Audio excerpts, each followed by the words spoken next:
네. 좀 전에 저희 수급 관심주로 알려드렸던 SM 목표 주가 6만 5천 원이 아니고 6만 원으로 다시 한번 좀 말씀을 드릴게요. 6만 원 목표가 제시가 됐었습니다. 그리고 빅픽처 넘어가겠습니다. 함께 해주실 분은요. 유한타증권의 유동훈 본부장입니다. 안녕하세요. 네, 안녕하십니까? 네. 오늘 어떤 주제로 이야기 나누게 될지 먼저 보겠습니다. 네, 오늘의 주제입니다. 바로 성장주 매력도 재부상이라는 내용인데요. IT주들 그리고 최근에는 2차전지라든지 5G 관련된 종목군들이 국내에서도 다시 바닥을 딛고 올라가는 모습을 띠고 있습니다. 이런 부분들 의미가 있을까요? 그리고 포트를 구성하는 데 있어서는 성장주 과연 어떤 시각으로 봐야 될지 이야기 나눠보겠습니다. 먼저 그동안 나왔던 내용 가운데서 FOMC, 미국의 테이퍼링 금리 이와 관련된 부분부터 좀 본부장님 시각으로 알려주시면 좋을 것 같은데요. 연준에서는 확실히 매파적인 발언이 나왔는데 그럼에도 불구하고 당일에 미국의 10년물 국채 금리가 1.6% 근처까지 갔다가 그 다음날 바로 밀렸고 간밤에는 1.3%대까지도 좀 밀려 내려갔더라고요. 결국에는 미국의 10년물 국채 금리는 우하향하는 모습을 띠고 있는데 이걸 어떻게 봐야 될까요? 네. 지난주 금요일 시장 한번 보시면은, 시장이 큰 폭으로 하락을 했는데, 그 하락했던 이유를 봤을 때, 이 블라드 총재가 발언했던 부분이 금리를 내년 말에도 올릴 수도 있다. 이렇게 얘기를 하면서, 금리의 상승 가능성, 또 유동성의 축소, 테이퍼링, 이런 위험도를 가지고 시장은 빠졌었는데 말씀하신 대로 오히려 금리는 그렇게 오르는 모습이 아닌 그런 모습이 나오고 있습니다. 오히려 말씀하신 대로 1.4%가 깨지는 모습까지도 나왔었다가 지금 다시 올라가서 약 한 1.475% 정도 되는 수준에 나타나고 있습니다. 실질적으로 이렇게 되니까 금리가 계속 하락을 하거나 안정을 찾다 보니까 미국의 증시의 흐름을 한번 보시면은 지난주에 거의 빠지지 않았던 업종 지수가 나스닥밖에 없습니다. 나머지는 S&P가 2% 가까이, 다우가 3.45%, 그리고 중소형주가 4%나 하락하는 모습 보여줬었고요. 또 한 달로 놓고 보시면은 나스닥이 5.5%나 오르면서 다른 지수를 대비해서 월등하게 퍼포먼스가 좋은 모습을 보여주고 있습니다. 역시나 이렇게 움직이고 있는 것은 그만큼 이제 10년 국채 금리의 흐름인데, 과거에 이 닷컴 버블이 일어났던 때, 그리고 또 산업재 버블이 일어났었던 때, 그리고 골디락스가 일어났었던 시기와 비교해 보더라도 지금 현재의 금리 자체는 상당히 낮게 유지가 되고 있는 것이 중요하겠습니다. 지금 또다시 골디락스의 재현이 일어날 수 있다라는 시각을 저희는 갖고 있고요. 만약에 10년 국채 금리가 향후에 지금 가장 바닥이 0.5% 수준이었다가 가장 많이 올라갔었을 때가 1.77%, 그리고 나서 지금 현재 1.5% 미만 정도 되니까요. 향후에 이 밴드 자체가 낮게는 1.4% 정도, 높게는 2.5% 정도의 어떤 밴드가 만들어진다면 이런 상황에서는 오히려 성장주나 전반적으로 증시에 우호적인 현상이 일어날 수도 있다고 생각합니다. 여기서 또한 지금 블라드 총재가 CNBC 방송에서 이 외파적인 얘기를 했었기 때문에 지난주 금요일에는 미국의 공포와 탐욕 지수가 일시적으로 30까지도 하락하는 굉장히 공포에 와 있었던 그런 현상이 나타나기도 했었습니다. 그렇다는 것은 그만큼 현 시점에서는 테이퍼링이라든지 금리 인상에 대한 우려를 얘기를 하고 있는 것이고, 이 부분이 상당히 많은 부분 이제 시장에 반영이 됐었다라고 보시면 되겠고요. 그렇다 보니까 월요일 날 장에 다시 시장은 큰 폭의 반등을 하는 모습을 보여줍니다. 역시 중요한 것은 지금 현재 시점에서는 현재 금리 수준, 그리고 여기에 또 펀더멘탈이 어떠한지가 굉장히 중요한데요. 네. 지금 펀더멘탈은 상당히 괜찮고, 또 일시적으로의 어떤 고성장과 높은 인플레이션이 나타나고 있는 것이지 이것이 중장기적으로 이어질 것 같아 보이지는 않고, 오히려 2022년이 되면은 굉장히 안정적인 성장과 안정적인 인플레이션이 나타나는 골디락스 구간을 확연하게 보여줄 수도 있다라고 생각이 듭니다. 즉 앞으로 미국의 10년 국채 금리가 낮게 0.5% 수준에서 높게는 최고 2.5% 정도 수준 정도 이 정도로 안정적인 모습을 보여준다라고 생각한다면 우리는 지금 현재 시점에서 시장에 대해서 긍정적으로 바라볼 필요가 있다라고 얘기를 해드리고 있습니다. 얼마 전에 이 국채금리가 1.7%, 1.6%그 정도만 가더라도 시장이 좀 발작적으로 움직였는데 밴드는 상당히 좀 넓게 보고 계시네요. 한 2% 살짝 웃돌더라도 시장에 큰 영향은 없을 거다. 이런 시각도 함께 담고 계신 거세요? 네, 그렇습니다. 정말 많은 분들께서 지금 현재 국내에서는 이 테이퍼링이라든지 금리 인상에 대해서 굉장히 민감하게 반응하고 있는데요. 그렇죠. 네. 물론 그도 그럴 것이 지금 한국의 가계 부채 비율을 보시면은 확연하게 이제 100%를 크게 웃돌고 있어요. 게다가 이제 원하는 기축 통화가 아닙니다. 그렇기 때문에 만약에 달러가 미국 국채 금리가 빠르게 올라가고 미 연준이 금리를 올리고 이렇게 되면은 당연히 달러의 강세, 여기에 원화 약세, 그리고 가계부채 부담, 금리를 한국에서는 미국보다는 더 빨리 올려야 되는 그런 현상이 나타날 수가 있어요. 그렇다 보니까 그런 부분에 있어서의 걱정 때문에 시장이 좀 민감하게 반응을 합니다. 하지만 다행스러운 점은 가장 매파적이라고 하는 미 연준의 위원의 발언에도 불구하고 금리가 안정적이라는 것이죠. 그리고 또 아무리 빨리 금리를 올린다 하더라도 내년 말이라고 얘기했습니다. 네. 그래서 우리나라가 굳이 그것보다 더 빨리, 한참 빨리, 예를 들어서 즉 올해 연말에 금리를 올린다. 제가 볼 땐 그럴 필요는 없을 거라고 생각이 들고요. 또한 미국의 지금 현재 금리의 움직임이라든지 유동성 부여의 움직임은 상당히 시간적인 여유가 있다라고 생각이 듭니다. 최근에 나타나고 있는 현상인 미국의 10년과 2년 국채금리 차이가 하락하는 모습, 고점이 거의 1.6%까지 갔었다가 지금 1.2%가 깨져서 내려오고 있어요. 이런 모습이라는 것은 그만큼 이제 장단기 금리 차의 어떤 안정적인 모습이 나타나고 있다라는 것이죠.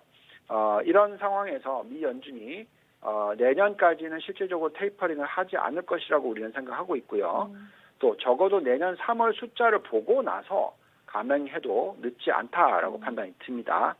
섣불리 테이퍼링이나 금리 인상을 하게 될 경우에 지금 현재 정부 부채 비율이 워낙 높기 때문에 이렇게 되면은 경제를 굉장히 빠르게 불확실하게 만들고 급 쿨다운 할 수 있는 그런 가능성도 있습니다. 그래서 미 연준은 오히려 이 물가에 대한 걱정을 하기보다는 계속적으로 경기를 부양하고 인플레이션을 유지시키는 데 더 초점이 맞출 것이다 라고 생각이 들고요. 실질적으로 미 연준의 대차 대대표 추이 자체도 네. 이렇게 테이퍼링 얘기가 나오고 있음에도 불구하고 오히려 자산 매입 규모는 지난주에 훨씬 더 크게 늘었습니다. 1,119억 달러나 증가를 했고요. 지금 현재는 금융위기의 3배 수준의 자산 매입을 하고 있다라고 말씀을 드리겠습니다. 또한 장기적으로 놓고 봤었을 때 인플레이션이 굉장히 크게 치고 올라가려면 가장 중요한 부분은 고용 부분입니다. 근데 지금 신규 실업 청구권자 수 나왔던 숫자를 보시면은 아직까지도 코로나19 터지기 전에 2배 수준, 약 41만 2천 명 정도가 나오고 있고요. 또 우리가 보고 있는 임금 상승률, 과거에 코로나가 터지기 전에 임금 상승률은 3%대에서 유지가 됐었는데 지금은 많이 빠졌고 올라왔지만 2%대의 임금 상승률이 나오고 있어요. 그래서 이런 상황에서는 인플레이션을 자극하기에는 고용시장이 그렇게 튼튼하지는 않다라는 생각이 들고요. 또한 지금 그 노동 참여율이라고 하죠. 지금 보시면은 61.6% 정도밖에 되지 않습니다. 네. 이는 과거의 닷컴 버블이나 산업재 버블이나 골디락스 구간이나 비교해 봤었을 때 보다도 낮은 수준이라서 이런 상황에서 어떻게 보면 임금 상승률과 고용 시장이 정말로 엄청나게 높은 물가와 소비를 부추길 것이냐 그렇게 판단이 되지 않고요. 저축률 추이가 오히려 높게 유지가 되는 그런 시나리오가 이어지면서 이런 상황에서는 성장주 비중을 가치주 비중보다 훨씬 높게 가져가는 구간이다라는 말씀을 드리겠습니다. 인플레이션하고 고용까지는 제가 좀 따라갔는데 저축률은 어떤 의미가 있는 거예요? 저축률 추이 그래프도 주셔가지고요. 네, 저축률이라는 것은 저축률이 임금 상승률이 높지 않더라도 저축률이 빠르게 떨어지면 소비 증가율이 빠르게 늘어나겠죠. 그래서 결국은 이 시장 참여자들이 소득이 늘어나지 않는데도 나는 올해 더 많이 쓸래. 그러면서 왕창 써버리면 그건 당연히 인플레이션 자극하게 되겠죠. 그렇지만 지금 현재 수준에 보시면은 네. 저축률이 안정적으로 유지가 되고 있다라는 게 중요하겠습니다. 네. 그리고 오늘의 주제가 그럼 성장주를 봐야 하냐 이런 부분인데 현재까지는 인플레에 크게 걱정할 필요 없고 금리 인상도 예상보다 빠르지 않을 것이며 현재 미국의 고용은 아직까지 더 나아져야 되기 때문에 연준도 금리 인상에 다소 좀 부담을 가지고 있다. 이렇게까지 좀 정리가 됐습니다. 성장주 이야기 쪽으로 넘어가 볼게요. 성장주 매력도가 높은 이유는 어디에서 그럼 찾을 수 있을까요? 네. 최근에 많이 공격을 받고 있는 분이 그 아크 인베스트먼트의 캐시우드시죠. 전형적인 성장주 일변도에 투자를 하시는 분이십니다. 그러다 보니까 최근에 올해 연초 대비해서 뭐 많이 빠졌을 땐 40% 이상 정도의 수익률이 빠지는 현상이 나타나기도 했고요. 그러다 보니까 이제 다들 이 부분에 있어서 최근에 계속 성장주보다는 가치주들이 많이 올라가고 경기 민감주에 대한 얘기들을 더 많이 하기 때문에 많은 의구심과 질문들이 있습니다. 하지만 캐시우드 분의 이 시장 전망을 조금 살짝 들여다보면 성장주에서 가치주 로테이션이 일어난 것은 오히려 굉장히 좋은 현상이었다. 그리고 다시 한번의 어떤 성장주의 상승 추세가 일어날 수 있다라는 얘기이고요.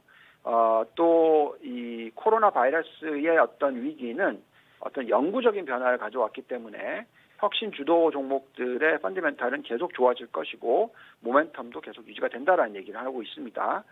또 5가지 혁신 기술이라고 하는 DNA 시퀀싱, 로봇 공학, 에너지 스토리지, 인공지능 그리고 또 블록체인 부분에 있어서는 이 성장 궤도가 계속적으로 앞으로 5년, 10년 동안에 이어질 거다라는 얘기를 하고 있어요.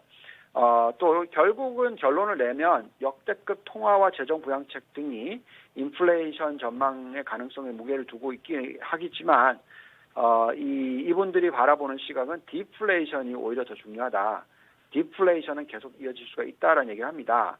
2008년 금융위기 이후에 많은 기업들이 배당금으로 단기 지향적으로 위험 회피해서 주주들을 수용을 했고 많은 투자자들이 대차 디저트 중심으로 투자를 강행했기 때문에 어떤 이 과거의 추세였다면 지금 반대로 투자를 계속해왔던 5대 혁신 기술 선도 기업들이 계속적으로 지금 성장을 하고 있다라는 얘기고요. AI 트레이닝 코스트가 68% 하락, 5대 혁신 기술도 이에 기반해서 계속적으로 코스트가 떨어진다라는 점, 이걸 감안했었을 때는 핵심 기술을 가지고 있는 기업들 앞으로 엄청나게 계속적으로 가격 절감을 시키면서 네. 디플레이션을 야기하겠다라는 얘기겠죠. 자, 이 부분을 감안하면 인플레이션이 아니라 디플레이션에 대한 걱정을 하게 되는 것이고 또 이렇다면 앞으로의 명목 GDP 성장률은 그렇게 높지 않을 것이다라고 얘기를 하는 겁니다. 그래서 과거에 골디락스 구간이 이어졌었을 때도 보시면은 가치주가 못 올랐다는 건 아닙니다. 가치주가 오르긴 했지만 S&P를 가치주라고 생각한다면 과거 골디락스가 일어났을 때 400% 상승을 했었고 오히려 성장주인 나스닥은 677%를 상승했으니 거의 1.7배 정도 더 많이 올랐다라는 것이죠. 그래서 향후 앞으로의 시장 상승은 둘 다 올라갈 텐데 성장주가 더 많이 올라갈 거다라고 말씀을 드릴 수 있을 것 같습니다. 네. 그러면은 성장주가 또 상당히 큰 비중을 차지하는 미국 증시는 어느 정도 수준까지 오를까요? 네, 저희가 지금 계속 얘기하고 있는 것은 연간 단위로 S&P가 16% 이상, 그리고 나스닥은 연간 단위로 20% 이상의 복리로서의 상승 가능성을 얘기를 해드리고 있고요. 지금 S&P 500의 고점을 8,000 정도로 향후 3년 내지 5년 안에 도달할 수 있을 것이다라고 예상을 하고 있습니다. 자, 그만큼 S&P만 놓고 보더라도 향후 3년에서 5년 동안에 낮게는 60%, 많이는 100% 가까이 상승할 수 있을 것이다라고 예상을 하고 있고요. 이렇게 보는 이유는 그만큼 밸류에이션 업그레이드, 낮은 금리 현상 계속 이어질 것이기 때문에 그렇다라고 말씀을 드리겠고 이런 상황이 또 나스닥과 나스닥 100으로 보면 훨씬 더 매력을 더 높게 만들어준다라고 말씀을 드리겠습니다. 그래서 향후 시장에 대해서 긍정적으로 바라보시면서 투자를 하실 것을 계속 추천해 드리고 있습니다. 네, 그러면 결론이 어느 정도 나왔나요? 오늘의 큰 그림 그려주세요.